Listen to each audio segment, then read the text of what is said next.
Հայ գեղասահոր Սեմյոն Դանիլյանցը ոսկե մեդալ է նվաճել Լիտվայի Կաունաս քաղաքում կայացած միջազգային մրցաշարում։ Հայաստանի 17-ամյա ներկայացուցիչն ազատ ծրագրում գրանցել է 110.11 արդյուն։ Երկրորդ տեղը գրաված լիտվացի Դանիել Սկոկերսը ցույց է տվել 101.46 արդյուն։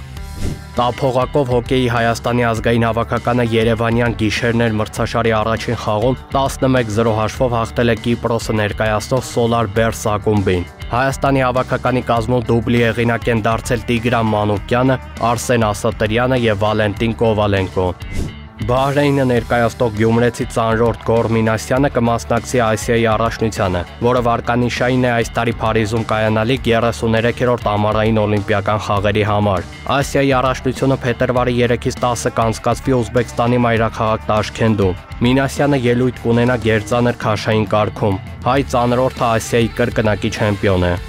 Ֆերենցվարոշի գլխավոր մարզիչ Դեյան Ստանկովիչը ֆուտբոլի Հայաստանի ազգային հավաքականի եզրային հարձակվող Էդգար Սևիկյանին չի ընդգրկել կոնֆերենցիաների լիգայի փլեյօֆ փուլի համար նախատեսված հայտացուցակում։ 22-ամյա ֆուտբոլիստը հունվարի 17-ին է ռուսական Նիժնի Նովգորոդից տեղափոխվել հունգարական ակումբ, որի կազմում դեռևս պաշտոնական հանդիպման չի մասնակցել։ Ֆերենցվարոշը կոնֆերենցիաների լիգայի 1-16 եզրափակիչում երկխաղյա դիմակայություն կանցկացնի հունական Օլիմպիակոսի հետ։ Թիմերի առաջին հանդիպումը կկայանա փետրվարի 15-ին Հունաստանում։ Նարեկ Արոշանյան, Free News, Ազատ լուրեր։